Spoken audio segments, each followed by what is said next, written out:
Okay, so started. Hello everyone, good afternoon. This is the first lecture of our quantum computers course.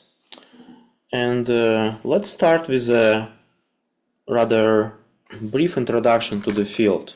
Okay, so my goal now is to discuss the things we're gonna learn in more detail over this course.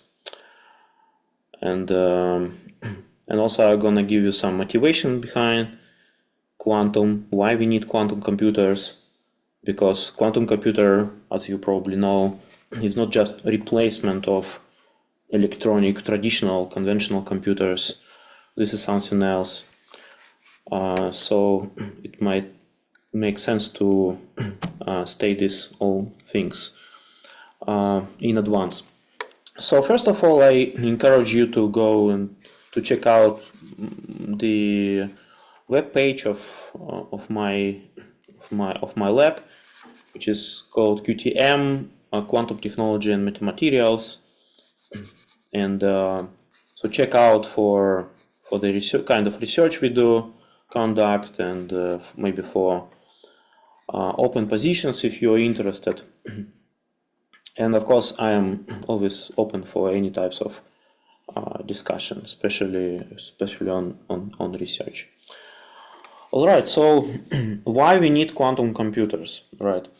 So when we speak about new types of computing, and quantum computing is just one new way to compute the things, right? One approach is to use our conventional electronic computers like desktops, laptops, supercomputers. Another approach is to use maybe some sort of photonic computers, and there are a lot of groups who develop computers that use light for computation, which is so exciting. That area develops very extensively today. Other types of computing include analog computing, right?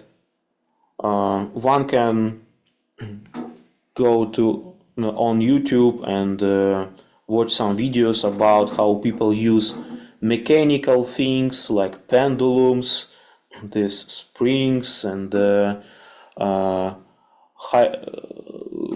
water liquids for computing. It's so nice. You can build a system made of pipes, water, and this machine will compute the things. It will do 2 + 2, etc. So it's very, very nice.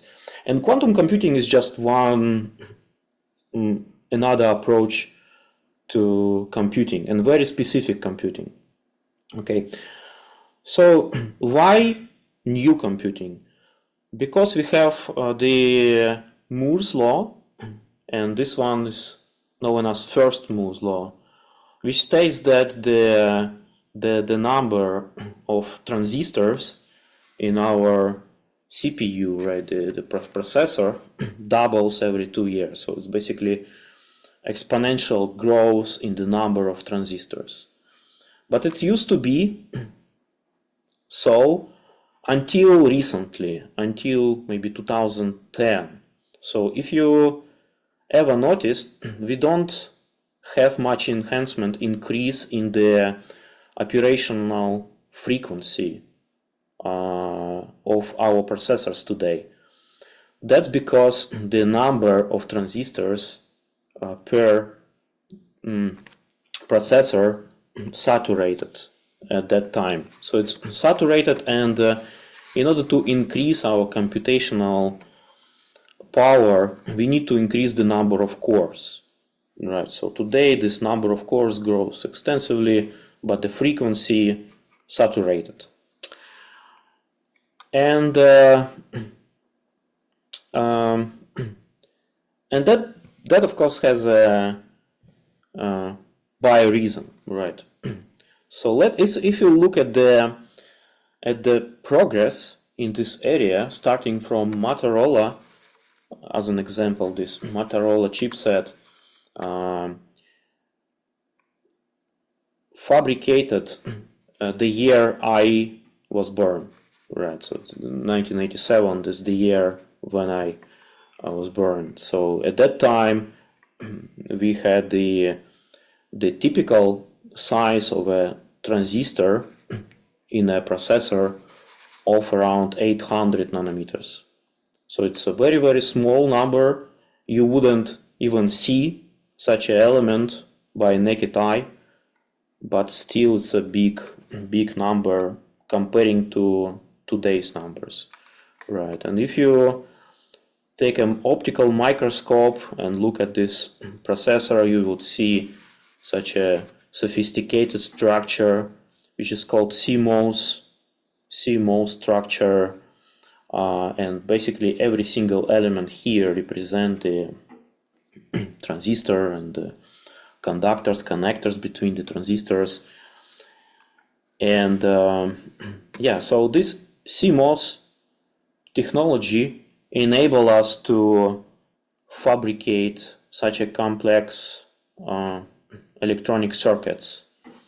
So one point to take here is that this technology relies on scalability, right? We wouldn't be able to have like such power computers, cell phones, smartphones today without having a scalable approach, scalable technique for microprocessors, for processors.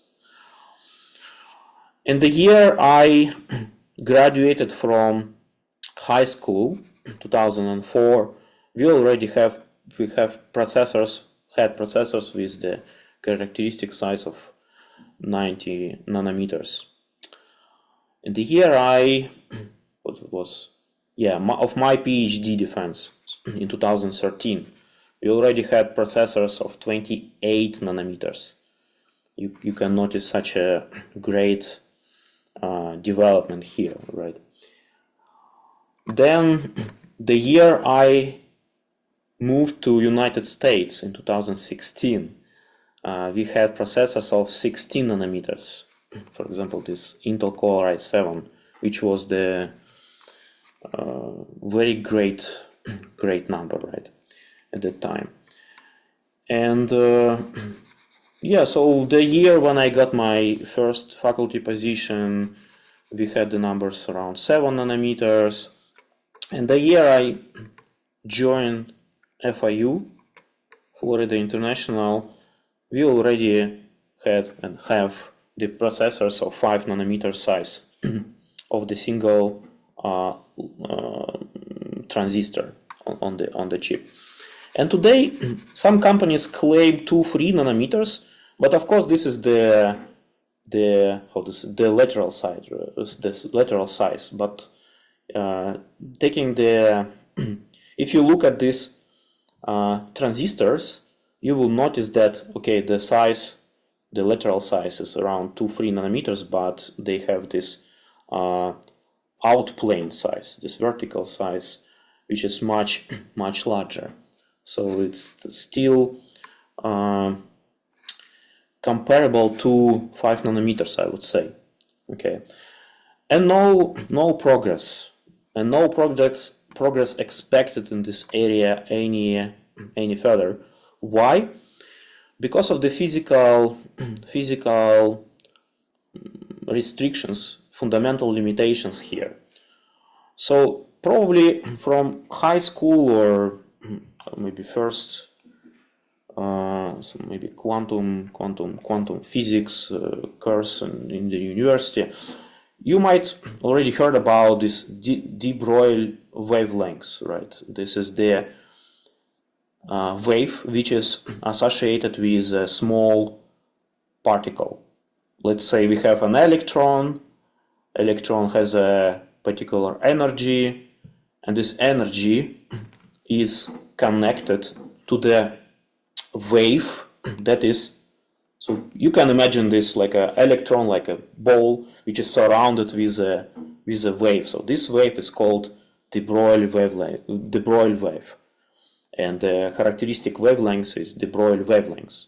Okay, the point here is that this wavelengths, this wave, the wave nature of electron makes the electron, it enables the electron to spontaneously tunnel through the barrier, through the energy barrier. So let's say you have two transistors packed like closely to each other with the distance below 5 nanometers in silicon.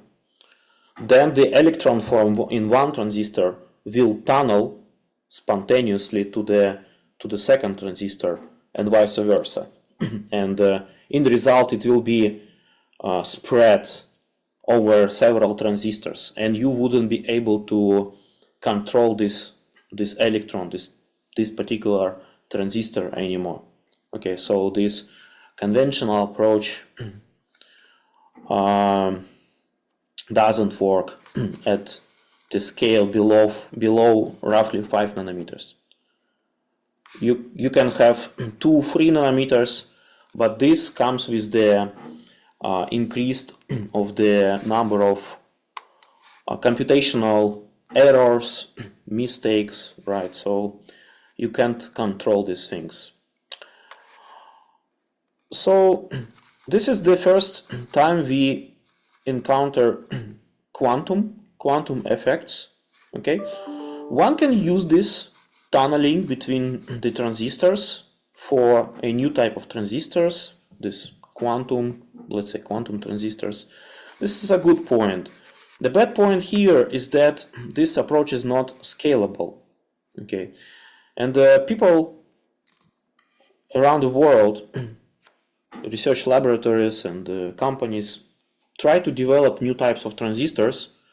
There are many types. There are Coulomb blockade transistors, which are quantum dot transistors, single electron, right? There are organic transistors, many types of different transistors, but we still don't have a computer based on these new transistors. Why? Because this approach just are not scalable well as CMOS based technology. So people still develop these new types of transistors. And this brings us to the second reason why quantum computers, right? First one is the Moore's law and its limitation, its requirements for the new type of computing. At the same time, mathematicians distinguish mathematical problems or computational problems in several classes, right? There is a theory on computational complexity, and long story short is that we have a large class of polynomial complexity class problems. Okay, some typical arithmetic problems, they are typical polynomial complexity class. So these type of problems are easily done by conventional electronic computers, conventional computer logic. However, in the same time, we have a large or even larger class of non-polynomial complexity problems, which scale the complexity of which scale much faster than the polynomial class. A good example would be the theory of an atom, right? So you of course know that today we have a good, very rigorous theory on the hydrogen atom, right? We can calculate the energy spectrum of hydrogen atom very precisely, even the hyperfine structure of the elements of the states. So we basically know everything about the hydrogen atom. This is the very, very well studied system. However, if you add another, so the hydrogen atom is just composition of proton and electron, right? So just two particles. It's it's rather simple problem. However, if you add another particle and, for example, make a helium, right? The molecule or the atom of helium is not well. This problem is not. It cannot be solved analytically. So we solve this problem already numerically, and it takes a lot of time, computational time, to find the energy levels of helium. But this is just the second element in the Mendeley's table, right? Not mentioning the other elements there. So other elements cannot be solved even numerically. So it's a very complex problem. So you notice how adding more particles like protons, neutrons, electrons to the system increase the complexity of this problem exponentially. This problem cannot be solved using conventional computers. That's why we need new approaches. And apparently the first person who noticed this problem and said why we use classical computers to simulate quantum things instead of developing a new approach to computation, a quantum computer, was Richard Feynman.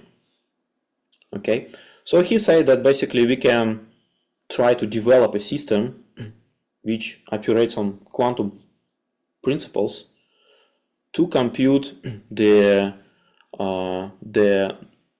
large class of mathematical problems.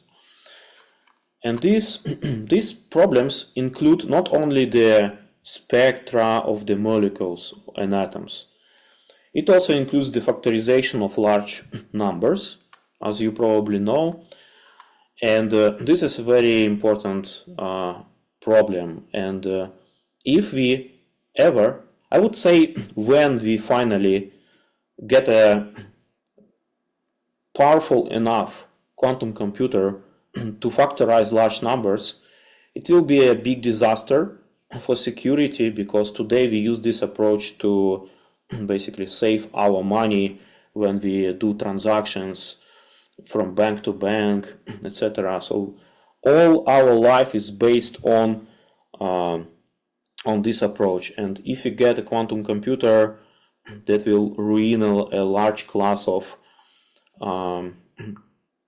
cryptography, basically, and we will need to do something else. So that's very important. Another problem is this unstructured data search. Right, so suppose you have a large amount of data, like internet, right, and you need quickly find some information out there. So the quantum computers will be a good tool for doing these things.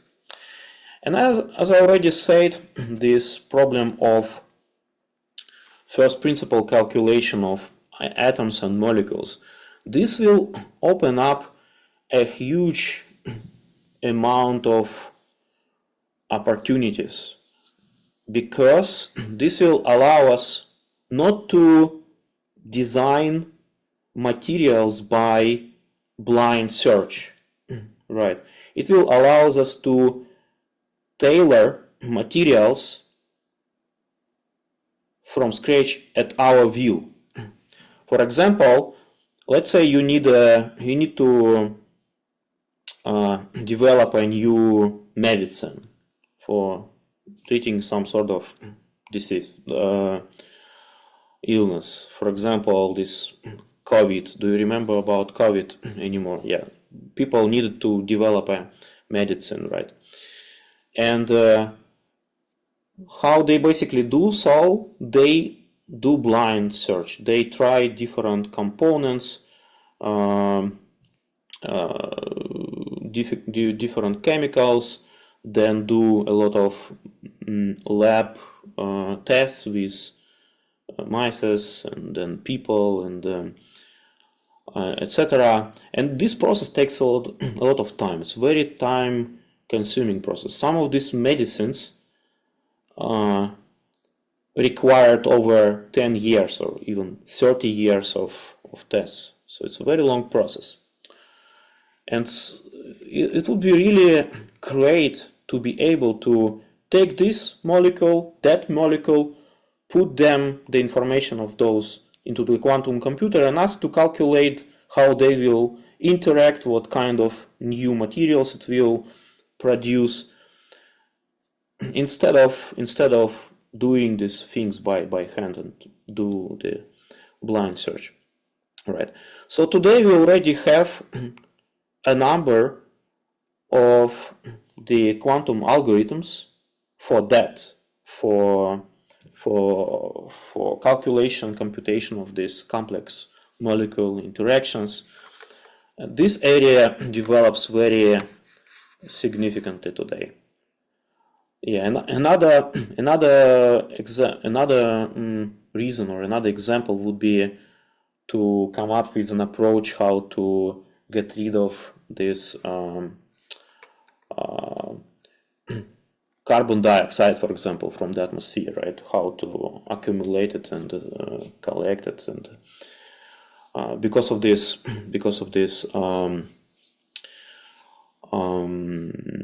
greenhouse effect, right? So this is another. So a lot of applications that fundamentally not reachable by, or not feasible by classical computers, feasible computers, or conventional computers. So let's say a few words about how to actually make a quantum computer. And the first thing, probably all of you think when I say quantum, right, is small something, like small particle, like electron, proton, maybe some atoms, something very tiny, very small. Because yes, typically, if you need to get quantum effects, like for sure, you have to go down to the atom scale, to the atoms, electrons, elementary particles. At that level, you will get quantum effects guaranteed. But at the same time, it's very difficult to operate with single atoms, right? That's why we ask this question: can we actually achieve quantum effects at the microscopic level? And the answer is yes, and you will be surprised how actually easy to get it. So let's look at these light sources. You know, you recognize them, right? This is the lasers. This is the laser of 3 different colors, and we have a bunch of lasers in our lab, and we can shine this laser beam on the power meter, right? So this is a system that measures the power of the laser, and then it will give you some sort of signal, maybe over time or over some spectrum. But then what I do, I dim the light, I dim this laser beam somehow. For example, putting some material that absorbs light power. And what I get in experiment, this is something like typical result of such an experiment. We will get clicks. So we conclude that the light beam is not like a wave. It consists of particles. Every time the particle comes to the detector clicks. Each click corresponds to coming of single photon to the detector. Okay, and we can count these photons. We can measure the energy, the frequency, and other things. So we can characterize the single photon in the system, single photon. At the same time, we know for sure that this photon never comes in parts. You cannot detect one part and without, so the photon is detected as whole all the time. And we conclude the light is made of photons, right? And now, knowing this fact, you can come to, for example, to a window and look at your image and ask yourself actually why you see yourself in the image, right? Because if the light is composed of photons, then how a particular photon knows should it transmit through the window or bounce off the window? How the particular photon knows should it transmit or reflect? And this is actually a very interesting question. And for example, Richard Feynman, there is a book about strange quantum theory, something like that. He actually starts from this point. How a single electron decides. And the answer is, of course it doesn't decide. It's random process. So each single photon, when it comes to the piece of glass, it will either transmit through in form of transmission or bounce off in form of reflection. If you take another material, for example, like so in lab, for example, we have these beam splitters. Okay, so beam splitter is a system that makes 50% of light passing through and 50%, exactly 50%, bounce off, reflect. And this is fair even at single photon level. One single photon comes to the beam splitter and then it can reflect or pass through. And even two identical photons can result in very different result. One will pass through, one will reflect. And you never know the result in advance. You do the experiment, you get the result. How we can use this fact? We can go to the lab, take our laser, shown in red here, take the beam splitter, which allows for light to pass through with 50% probability or bounce off or reflect up with also 50% probability, completely random. And let's say the photon that goes to the right, horizontal photon, is a horizontal photon, right? And the photon that reflects is a vertical photon. Okay, and our photon that comes to the beam splitter is splitted into two, I would say, clones of the same photon. The same photon. The rules of quantum physics dictate us to consider these two opportunities as equal in the same time, like happening simultaneously. And only after detection, either vertical photon or horizontal photon, we can say, oh, photon is passed through or photon reflected. But without measuring the photon, we have to consider these two opportunities at the same time, simultaneously.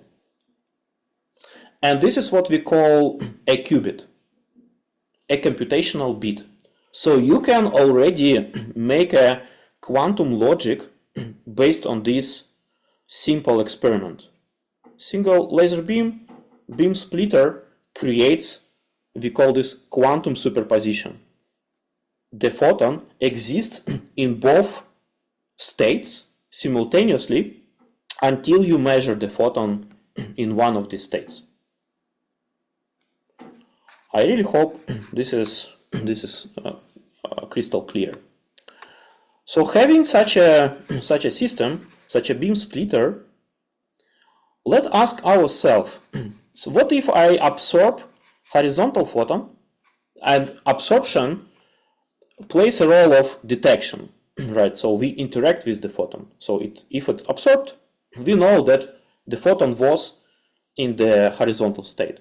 However, if it's not absorbed, then we conclude that the photon was in the vertical state.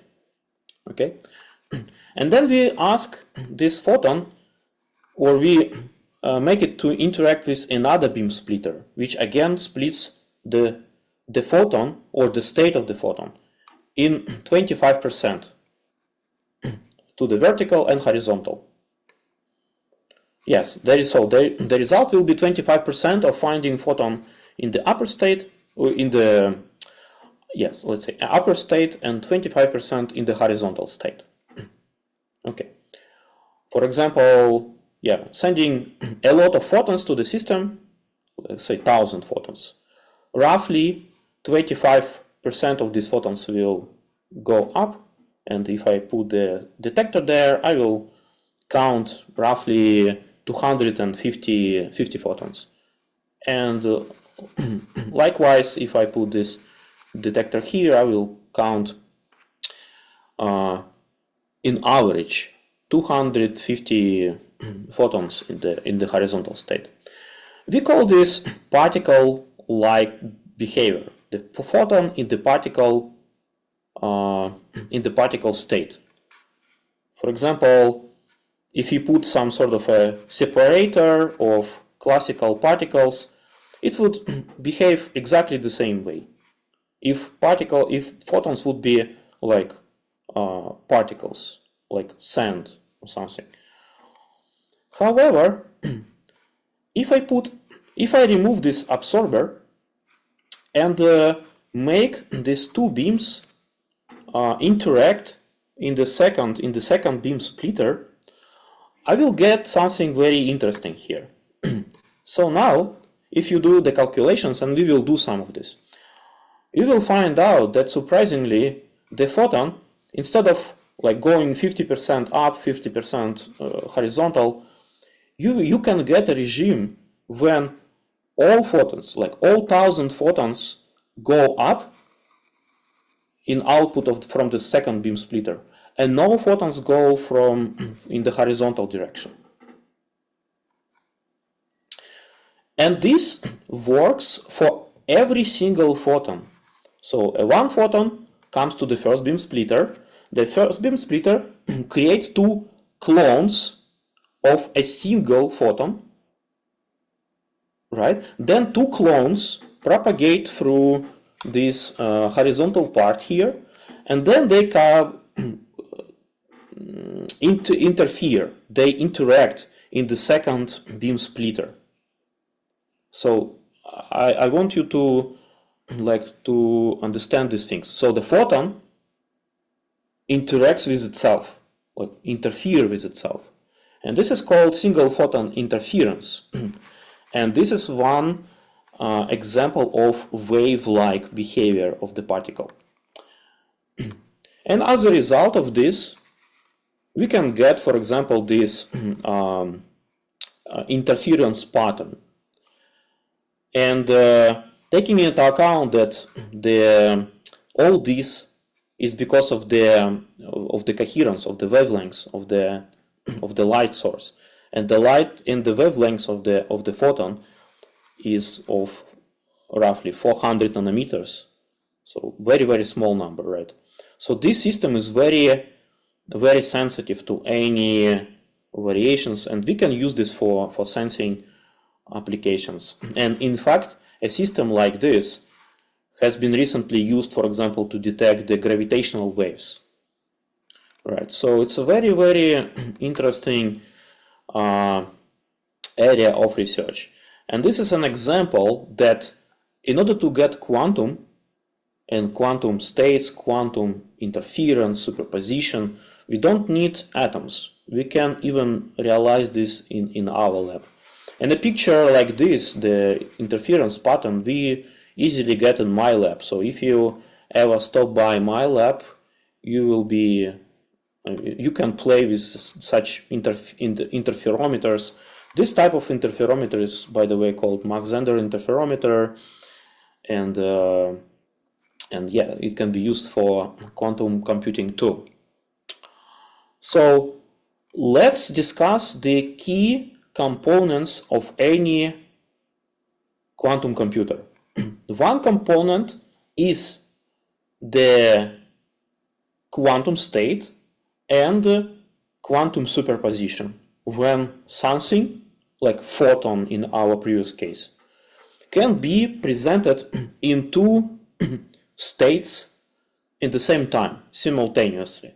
We call this a qubit, as I said. Okay, a photon propagating to the right or to the up vertical direction. It's already a simple example of a qubit, and you can do some logic on this. Now let's consider what happens when we take two quantum objects, okay, and how we describe this system. So if you take two quantum objects like atoms or photons and make them, so for now without any interaction, let's say you have two photons, up and down, and or up and right state. Okay, so now instead of two states, vertical, horizontal, you have four states, or you need four states to describe this system of two, because first one can be vertical, second vertical, first horizontal, second vertical, first vertical, second horizontal, and finally both horizontal, right? So four states, four possible states. And if you make them interact, you kind of entangled all these four possible states. You entangled them, meaning that if you do something with one part, it will affect the second part. And this is the essence of quantum entanglement. Okay, so in this case, this is just how to say. Anyway, so this is the entanglement, or how we create entanglement. We make two quantum objects interact. Okay. What if you have three objects? Then 2 to the power of 3 gives us 8 possible states. So you notice this exponential growth of the quantum states, or possible quantum states, in our system. And as we said in the previous part, we have to take into account all these 8 states in the same time, like these 3 quantum systems, quantum objects, exist in all these 8 states at the same time. And every time I add more and more quantum objects to my system, the number of quantum states doubles, right? It's multiplied by 2 all the time. So this is exponential growth. And let's say, for example, in this, let's say I have 50 quantum systems in my computer, like 50 quantum qubits. So 2 to the power of 50 gives me such a large number. I cannot even save this state using a classical computer or classical supercomputer. This number is too large even to save it. So let's say you have a system of 50 qubits. This gives you such a large number of functions, of states in which the system can be found like simultaneously. Okay, and even if you want to save such a state, you wouldn't be able to do so using classical computer. So this is the first time when this quantum goes beyond classical. But this is 2 to the power of 50. Today we have quantum computer 2 to the power of 1000. And even 2 to the power of 30 is the number larger than the countable number of all elementary particles in the universe. 2 to the power of 30. 2 to the power of 1000 is much larger. That means that you wouldn't be even able to create a classical computer that would save such a state. There is no RAM to save such a large state. Okay, and still using quantum computer we can manipulate with such system. This is very exciting. This is, by the way, called quantum parallelism. Okay, so the second component of any quantum computer is quantum entanglement. We need entanglement to reach quantum parallelism. However, okay, I have such a huge number that I cannot even state, that I cannot even save on a classical computer. What's the point of having such a state? And on top of this, if I measure any part of this quantum computer, any part of this array of qubits, I destroy this state. Okay, like as I said, having photon going horizontally or vertically, I describe them in the same time. However, if I measure the photon and found, for example, in horizontal state, I erase this upper clone, upper part of the wave state of the photon. So I erase it. And if I have a 2 to the power of 1000 possible states in the system, I do the measurement and I erase all this information down to one single possible state, which is just 1000 numbers. Okay. So one can ask, how then I can use such quantum parallelism to do something useful, having just 1000 of qubits. I say 1000 because this is the state of the art today. IBM 1000 qubits. The approach here is to use interference. Okay, so let's say I have 1000 qubits. I encode them some information, like I give it like input. Then I realize some sort of quantum algorithm that through destructive and constructive interference gives me one number in the output. One can say this is something like this. You have some input, then you have system that operates with the photons, and then you have just one number, which is photon going up, and no response here. So one can say, in other words, that this system takes some input and creates one particular output. Okay, so being able to use interference in quantum system allows us to come up with some quantum algorithms, and we will discuss them in this course. How to get something useful from quantum computer.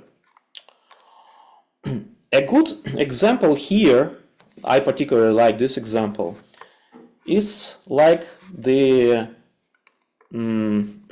problem of finding output from a complex maze. Okay, so you have a complex maze with a lot of paths, right? You can go up and down, left and right, over here, and the problem is to find the way out from this system. And you even don't know if the output exists, right? So Here is the problem. And what would classical computer do? Classical computer would simply try all these possible ways, right, and explore all this math, and it will take a lot of time, and it will also scale exponentially, I guess, with the complexity of this maze. However, if you ever find yourself lost in a cave, for example, right, what you would do? You wouldn't run up and down, left and right in order to find a way out. You would give a cry. And giving a cry, in other words, say, corresponds to sending a wave. In this case, is the acoustical wave. An acoustical wave propagates in all directions simultaneously. Okay, and then some of these parts of these waves interfere constructively, destructively, and finally, this wave finds a way out from the cave.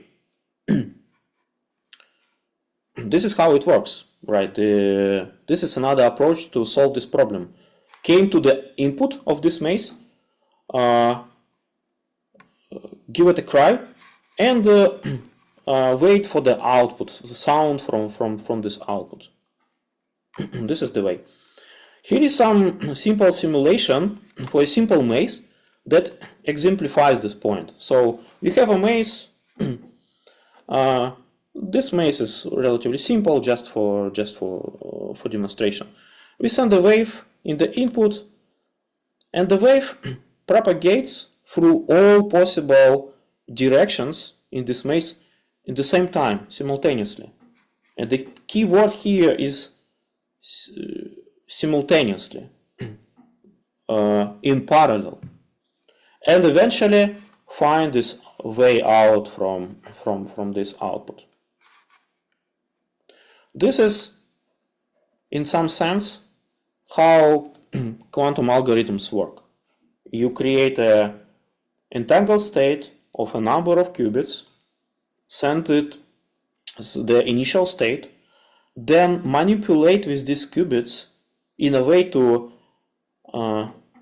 get constructive interference for the right answer, or for the right answer, and destructive interference for the undesired answer, something like this. Okay. Of course, we have requirements, a lot of requirements for any system to operate as a quantum computer, and scalability is one of the most important things, because if the system cannot be scaled up to millions, and we need millions, we need hundreds of thousands at least for the quantum computer, or more. So the system must be scalable. In this sense, these IBM quantum computers might be not the best solution, because they require very low temperatures and very extensive microwave facility. So it's not very scalable system. But yeah, people around the world develop new approaches. Here is the list of existing quantum computers. I took just the largest numbers of qubits. Okay, so IBM has several quantum computers above 100 qubits. Google has a quantum computer, and as you can see, big companies, right? The big companies have they develop these state-of-the-art quantum computers, and with only a few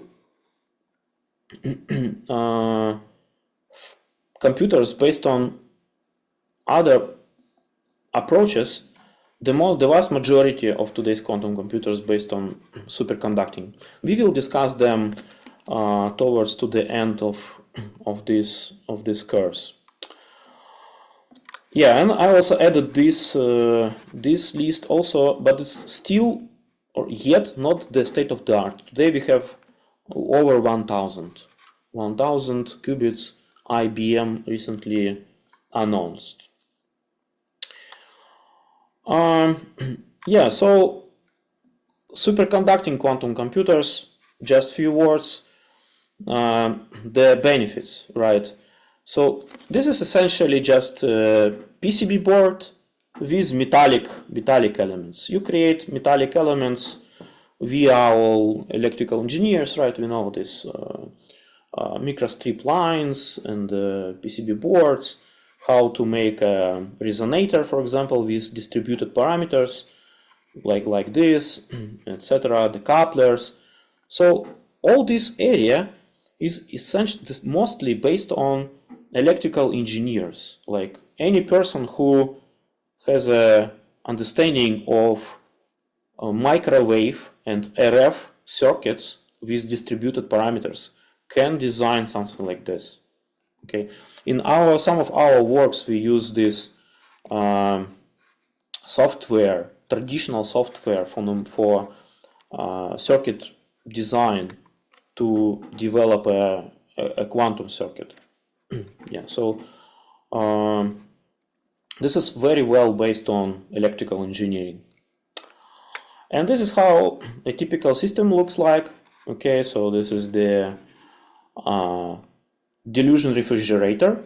So when you, for example, Google for quantum computer, you will get a array of pictures like this, right? These wires, etc.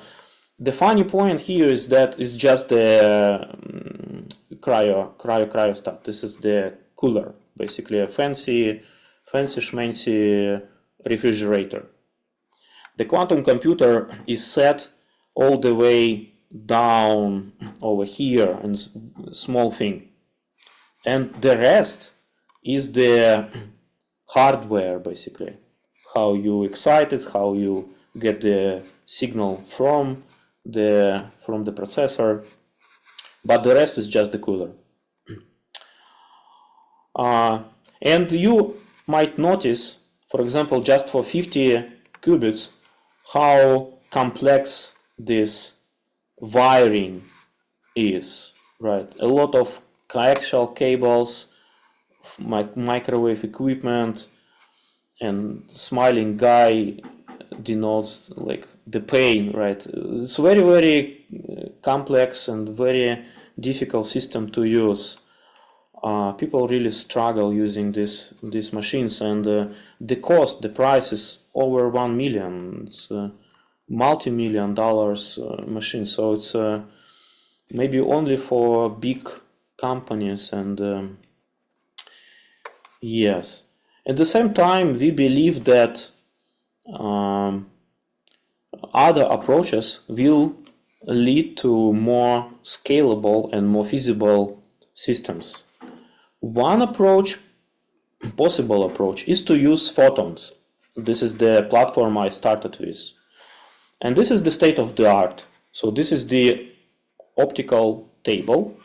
You can, for example, find several optical tables in my lab, like this. You see this breadboard, and then each element here represent either a mirror, like this, or beam splitters. So each of these cubes, right, on stages represents single beam splitter from our previous slides.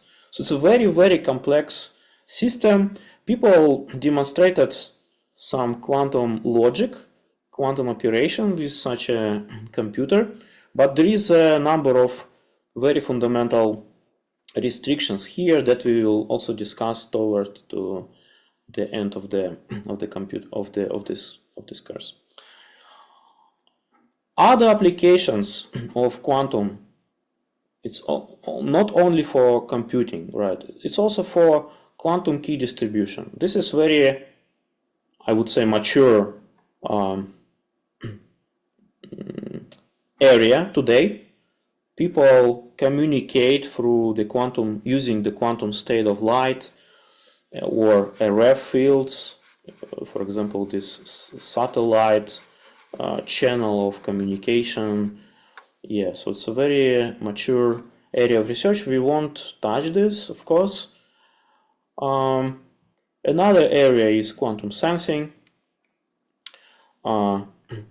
We demonstrate now that we can detect ultra-weak, tiny signals, fields, temperature variations, GPS without satellites. Right. Recently, there was a very nice system for submarines. So submarines, they cannot use GPS, for example, for navigation, but at the same time they easily lost. So submarine has to get to the surface to basically understand where they are. But that was before recently invention of quantum sensors. So today we can detect or keep track of our location with a very high precision using quantum sensors, quantum accelerometers, etc. It's a very, very well developing area of research, and in my lab we also develop related things to quantum sensors. Other approaches, other technologies include quantum radars. Yeah, and this brings us to this slide. The only purpose of this is to basically point you that if you go to LinkedIn and search for quantum computing, quantum engineering, quantum research, quantum intern, you will find a lot of opportunities and posted jobs out there, including big companies like Amazon, IBM, NASA, and others, and countless number of startups, of course. So this area is very well developing. This is first. A lot of opportunities out there. Second. Third is very interesting because it involves knowledge, experience from different areas, right? So it's a multidisciplinary approach, multidisciplinary area intrinsically. And four, I would say you are in a good place because electrical engineering is in the heart of all these things. Electrical engineer who has understanding of how to design these microwave circuits, how to plug in the KX to the circuit, how to measure reflections, transmissions as parameters, how to match antenna to the cable. All these skills are really valuable for quantum computing, quantum technologies today. So, do you have any questions regarding this part?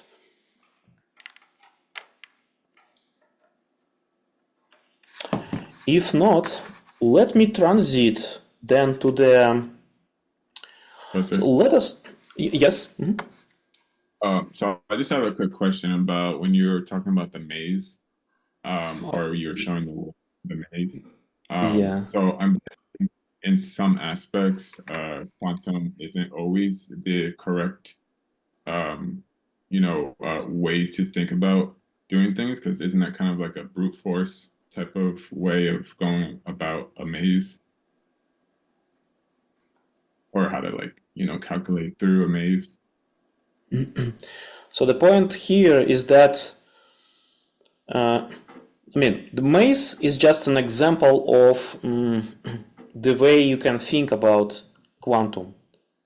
Like you have an array of qubits and they constructively and destructively interfere, and this interference increases the probability of getting that result or that result, and decreases probability of finding other results. So interference is just the way we manipulate the probabilities. Maze is not a example of how you can think about all this. Like a wave propagates, interferes constructively, destructively, and eventually finds a way from the maze. Of course, okay.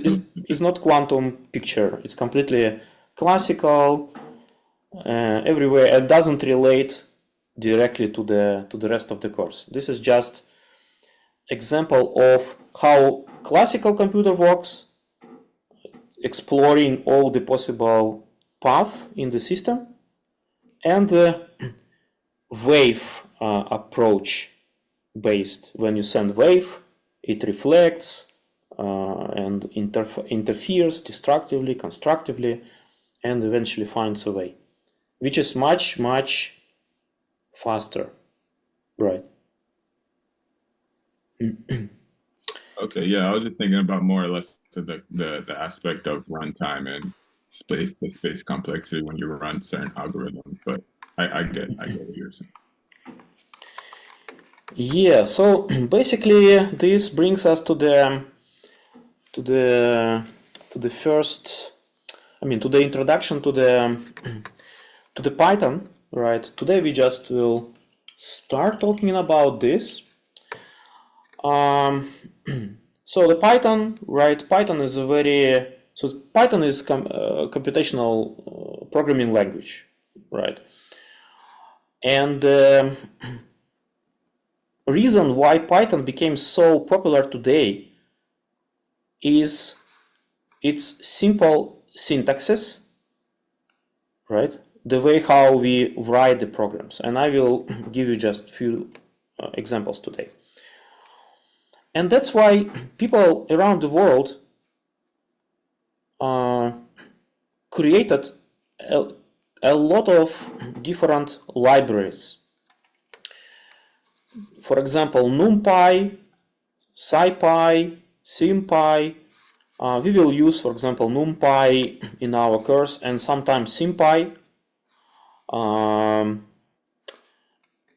And the libraries include professional libraries for development frameworks, you would say, for quantum.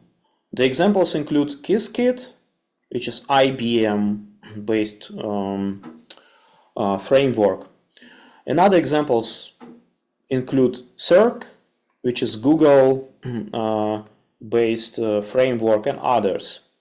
I would say today Qiskit is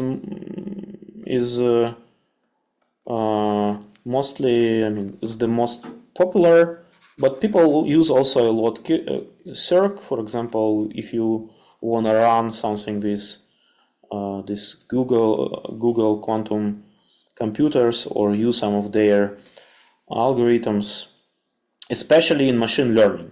So Google today dedicates a lot of time and investment in quantum machine learning. This is yet another very fascinating area of research. And some people actually think that maybe instead of scaling computers to millions of qubits, it would make sense to restrict ourselves by a few thousands and develop machine learning approaches, right? Yeah, so Python is very popular for quantum simulations, and we will use Jupyter Notebook for doing the things, for doing the calculations, simulations. The most of our work will be done in Jupyter Notebook. So I encourage you to install Python on your laptop or desktop and start playing around. There are several approaches, ways how to install Python. One can go directly to the Python website and download it from there. But the best practice, or a good practice, is to go to this Anaconda distributor and download the Python along with the most important libraries directly as a single distributor. So this Anaconda is very useful, feasible. So I encourage you to do the things this way. So I use Windows. That's why I downloaded for Windows. Unfortunately, some very nice libraries in Quantum written for Linux, right? And when I get such a problem of using Linux, I just install the virtual Linux machine, and I can run those libraries too. So yeah, I encourage you to use Anaconda. This is the good way to do things.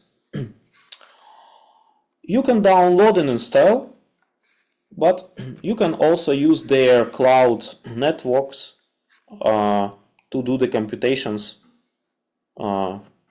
remotely, right, on their cloud platforms. This doesn't require you to install the things. For example, you have laptop, which is not that powerful maybe, but today's so laptops will be completely sufficient for the things we're gonna do. So any simple laptop will be enough. But still, if you don't like to run this Anaconda distribution, it's heavy in terms of megabyte. I don't remember the numbers, maybe 500 megabytes. So keep in mind that it's actually heavy. So you can use cloud as well. So after installation of the Python on your computer, you can go, for example, to this PyP, which is basically the library of the most of Python libraries. For example, if you type quantum here in research projects, you will find 100 pages maybe of, so it's thousands of different projects. Some of them are useless, the most of them are useless, of course, but some of them are given there, you can find them there, including Qiskit, Qtip, and other libraries we will use. Right. For example, if you type NumPy, you will get this NumPy page with this code which you copy, pip install NumPy, and then paste either Jupyter Notebook or in the Anaconda commander and run it, and it will install the library on your computer.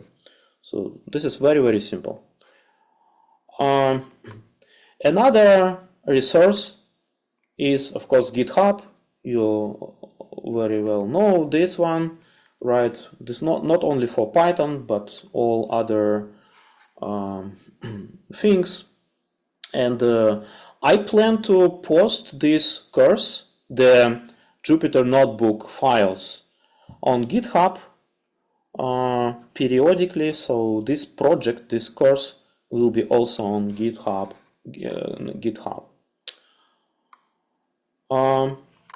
Yeah, so this is basically it. Do you have any questions about this part? If no, then let me run the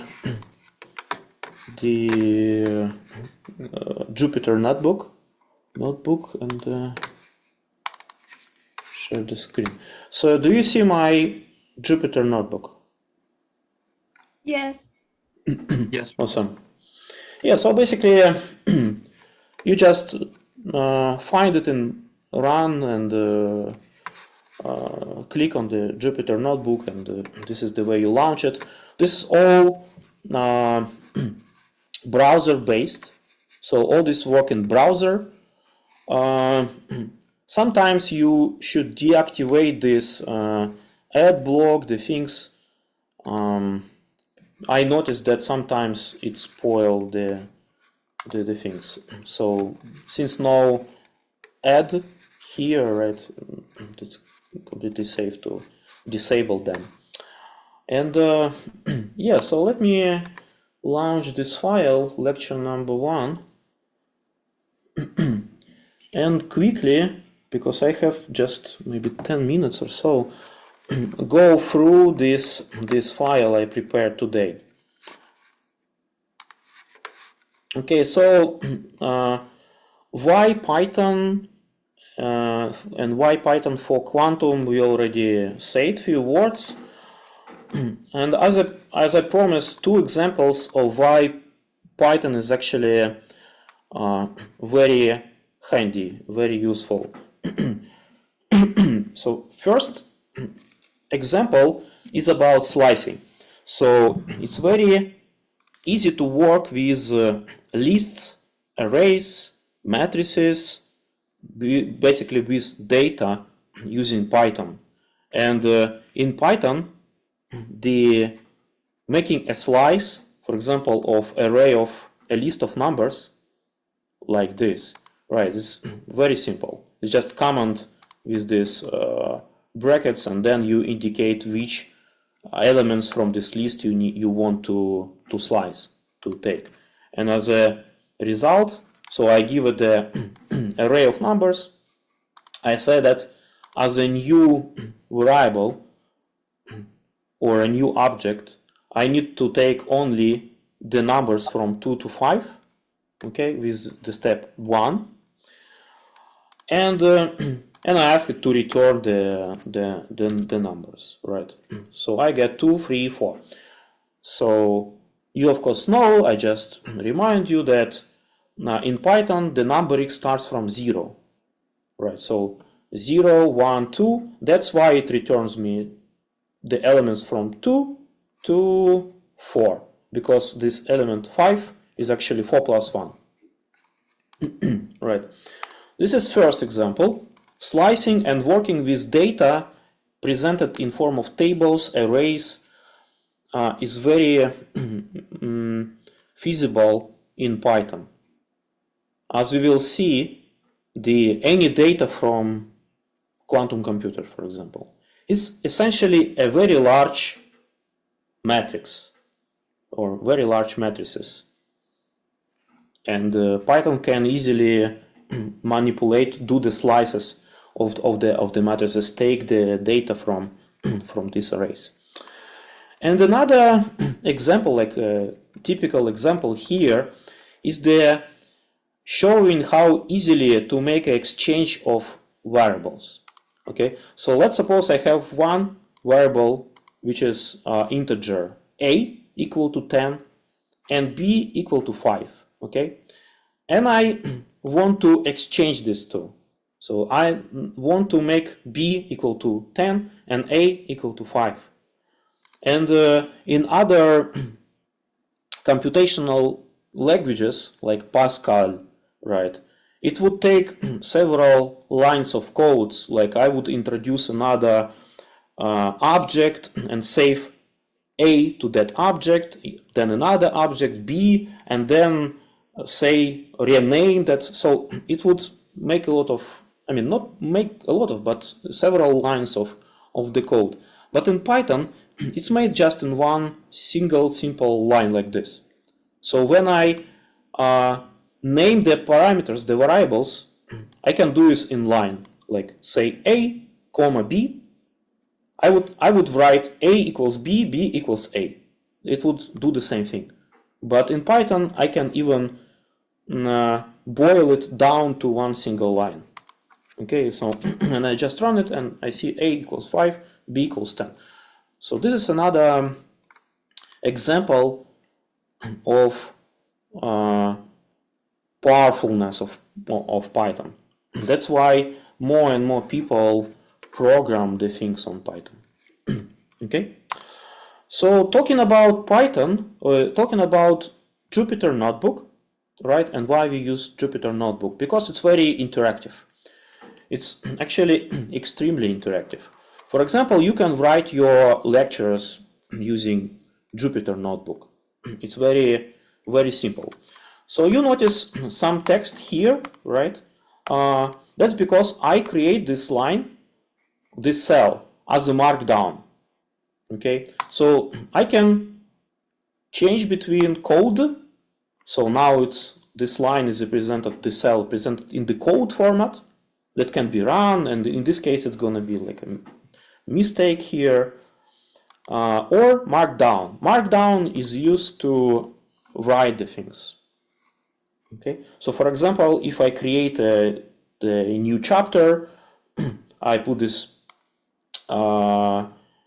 how's it, C sharp, right? So sharp sign here, and then just write the name of the title, Shift Enter, and it gives me like a nice looking text that can be saved then in PDF format and etc. So it can be, people use Jupyter Notebook to write books today because it's very very handy and very powerful. Also, you get these benefits of using a browser, right? For example, if you're not sure about spelling of these words, you just right click, search for Google, and it will give you the right spelling of the word. Very nice. In order to make the a word bold, you just put double stars, right? Here and here. It makes the word bolded. In order to make it italic, you put 1 star, like this. Then Shift Enter, it gives you the text. There are several, I would say, important keyboard shortcuts. Here, I listed them here. These are the shortcuts I use often. For example, creation a new cell above the present one. So you just highlight the cell and click and type A. It creates the new cell above. Likewise, creation of the new cell below, you type B. So it's a new cell below. What else? If you write something and you need to comment it, or let's say you have, you have several lines of your code and you need to comment it or uncomment, you highlight this type part of code and type Control right slash. Okay, and you comment the things this way. Also, you delete the cell by double DD. It's gone. Then Z for undo deletion. So you type Z, it returns the things. DD, double D, and Shift M for merging several cells. Okay, so I also encourage you to go to help, and then I guess, yeah, keyboard shortcuts here. Here you can find some of the shortcuts, some of them less useful, but again, I use this quite often. Few words about Markdown. So Markdown is used to write the text like a article, okay, and it gets all the functionality of LaTeX. So if you ever worked in LaTeX, for example, write your thesis or articles, papers, you usually do so using LaTeX, right? So here you can use LaTeX to do the same things. For example, for the subscript, right? You put this $, then power and 2, for example, and this returns you 2 in the upper register, right? Subscript in the low register. If you do items, you simply do star, then item 1, item 2, for example, Alex, then Krasnok here, my email.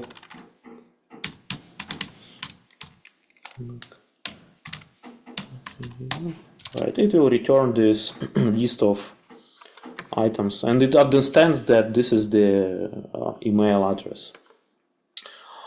What else? We can insert figures, like for example here, you simply take a screenshot, for example, how's it, the Windows Shift S, right?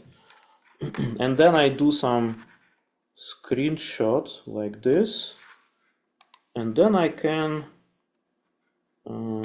let's say put it here, control, supposed to be, oops, yeah.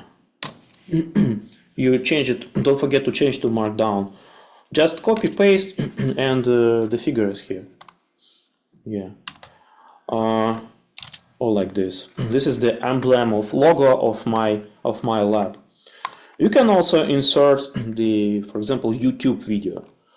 To do so, you need to use one of these magic command, right? $HTML, and as you insert it here, you can use the links in the HTML format.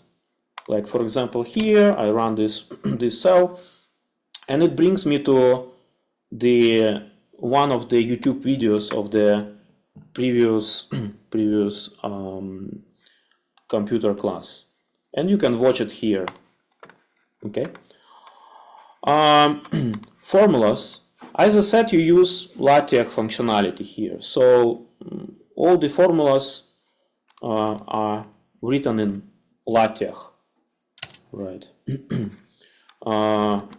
Formulas like this, formulas like this. This file will be shared with you, so you can check it out and play around if you're not familiar with all these things.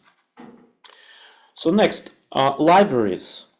If you installed your Python through Anaconda distributive, then the libraries like matplotlib, used for drawing basically the pictures, the figures, the graphs, NumPy for numerical things, and SymPy for symbolic things, gonna be installed automatically with that distributive. Okay, I did this way, so I just run this cell, and it imports the libraries into my project.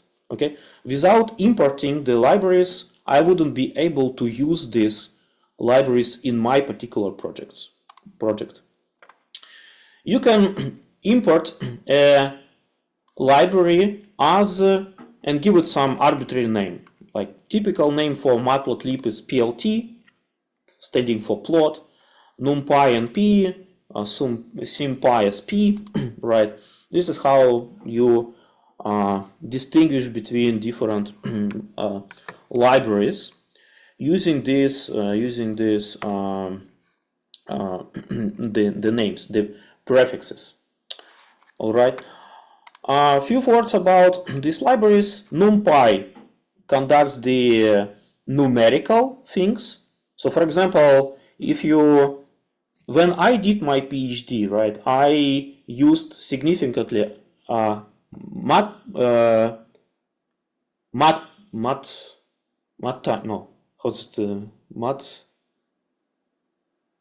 was Mathematica for symbolic calculations, and MATLAB for numerical. I even forgot MATLAB.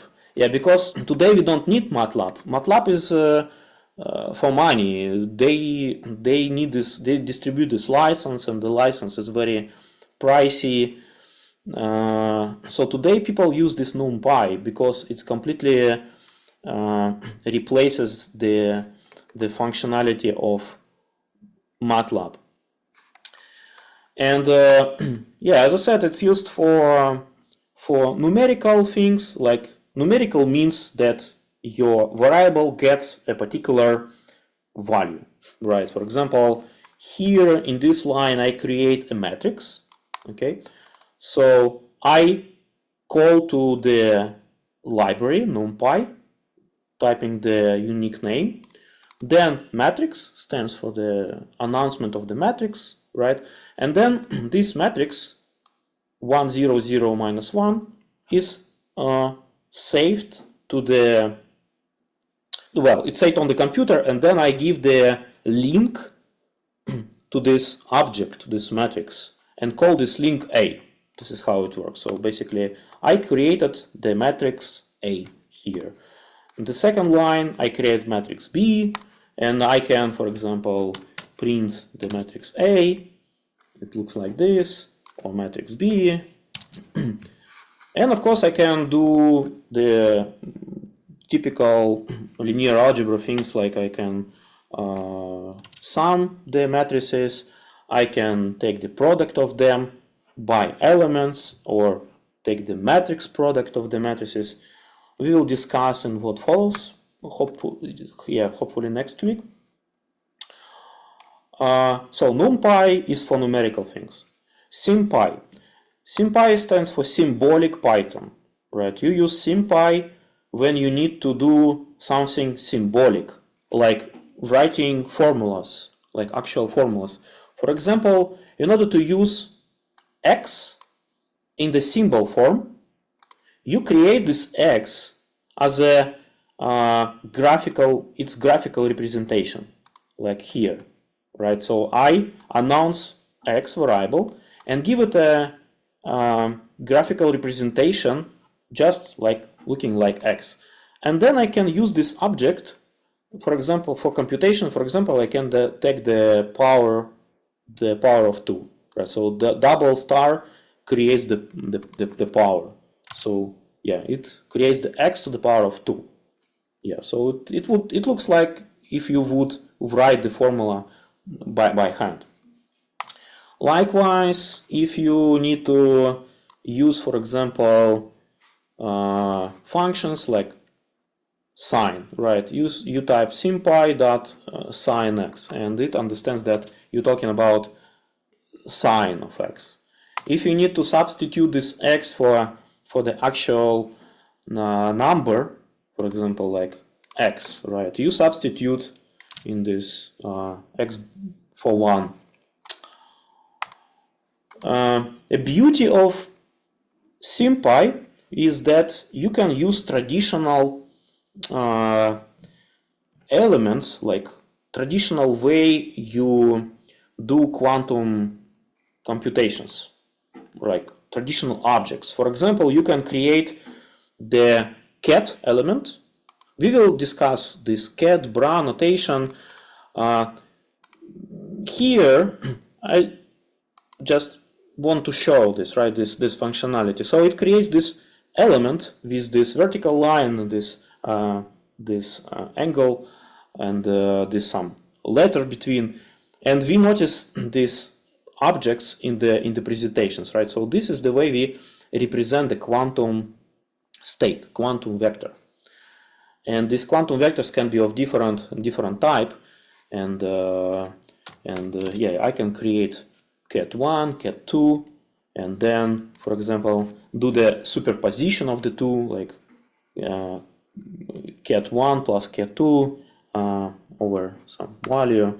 So it's a very nice way to represent the things also. And like, let's say you want to take an integral, you use SymPy. You need to solve differential equations with known parameters, you use SymPy. In this sense, SymPy replaces Mathematica. So NumPy replaces MATLAB, SymPy replaces Mathematica. And the beauty of this approach is that you can use the both. You can use NumPy, SymPy, and do the things like all together.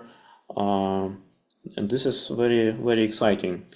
The same way you can create a matrix of arbitrary elements, for example.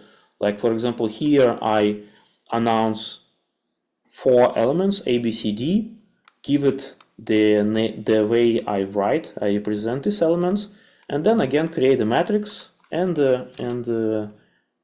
return this matrix, and it looks like actually like a matrix.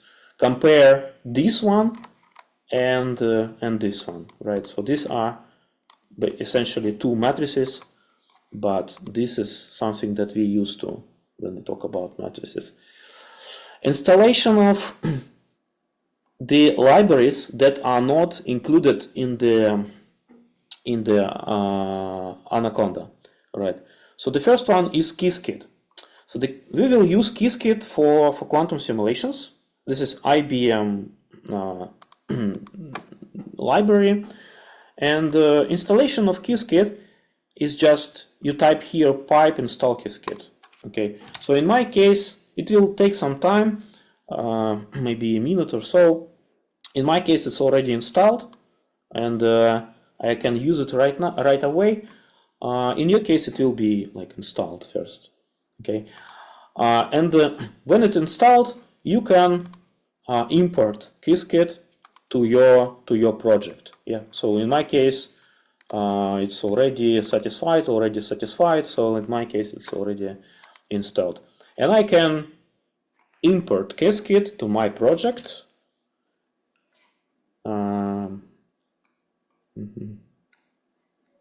Done. So now I can use Qiskit in this project. For example, write some quantum algorithms and send them to IBM for simulation on realistic quantum computers. This is what we will do in this course. Exciting, right? So the same file, you can watch YouTube, do some mathematical calculations, analytically, symbolically, numerically. You can run quantum algorithms on a quantum computer somewhere in Japan, for example. And this is just through one single page. This is exciting. Another libraries that you might be also interested to install include Qtip. This is for advanced. Okay, so this Qtip is more advanced. This is for quantum simulations, like true quantum mechanics is done through Qtip. Okay, Penny Lane is for quantum machine learning. It's also very popular library today. Again, you install. In my case, it's already installed. You import Qtip. You import Penny Lane.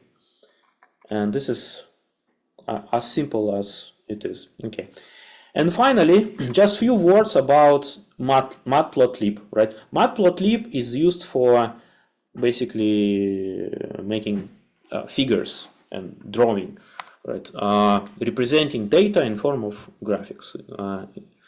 So how it works? It works like this. So I will send you this file. You can work with this. As an example of something that is not traditionally presented in tutorials on matplotlib is the following. So let's suppose you create a figure. In this case, I create a figure of a sinusoidal function, right? I create an array of x's. I give it this axis to the y, which is NumPy sine. Right, I create this array of the list of x and a list of y, and then just announce this figure, give it some size. I can easily change the size of this figure. I can change the style of this figure, for example, like this, or like this, right? What is more important is, yeah, and by the way, when you use matplotlib, usually in Jupyter Notebook, we use this line, matplotlib and line, to be able to work with the plots, graphs in line in this in the same Jupyter file, right? So it just also works like this. What is new here, right? I suggest that, or let's say good practice, is also to install this another add to the matplotlib, which is called science plots. Okay, so you install this library and import it. So this library is specifically for plots. It makes it more like science style. For example, using this library, I can tell in which format I want this plot to be presented. For example, science notebook grid. Like I run it, and then the same code, I use exactly the same code here, and I run it one more time, and I get result like this. So now you can compare this one and this one. This one is much more like looks nicer. So this is the way how you, for example, do some calculations, do the figure, and this is the figure is ready to be used for your paper, for your thesis, whatever. So very nice. Another types of graphics, for example, this is one we will use, is this histogram, right? So I can create a histogram like this. So in this case, let me comment this part. So by default, it creates me a histogram like this. So it's just distribution of some counts over some axis x, right? And also I can normalize this histogram. So now you see it runs from 0 to 100 and distributed like this.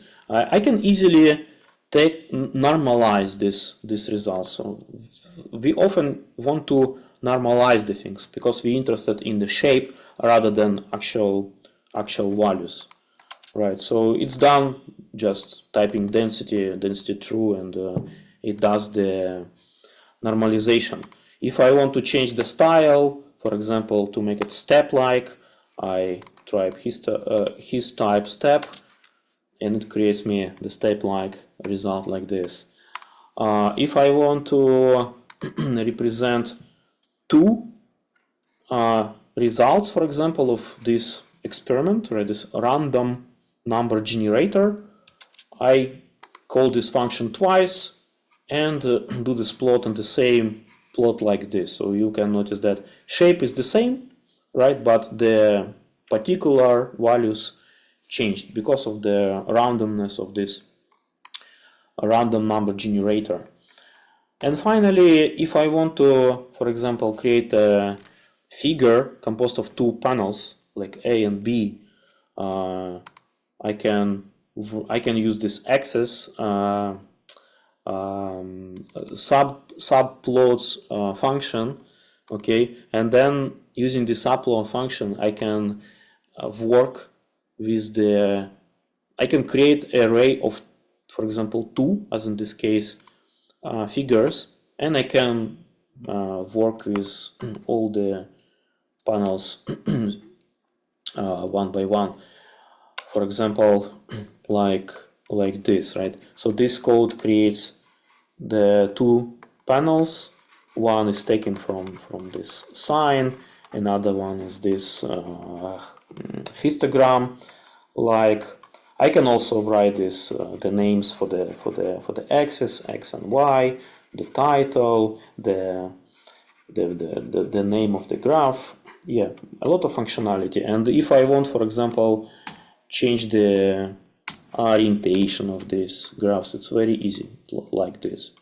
Or if I want to add more figures, panels to this figure. I just create a matrix of 2 by 2, for example, and it creates me, yeah. So it creates the array of 2. So now we need to also add another name, right? Because this is, for example, the element 2. This is element 1, 0, 0, 1, 0, like this. Yeah. So figure ready to be used for your thesis, for example. So this brings me to the end of this lecture. I apologize for going a little bit beyond the time. Let me stop this recording, and then I can, ask you answer any of your questions if you have if you have any. So stop.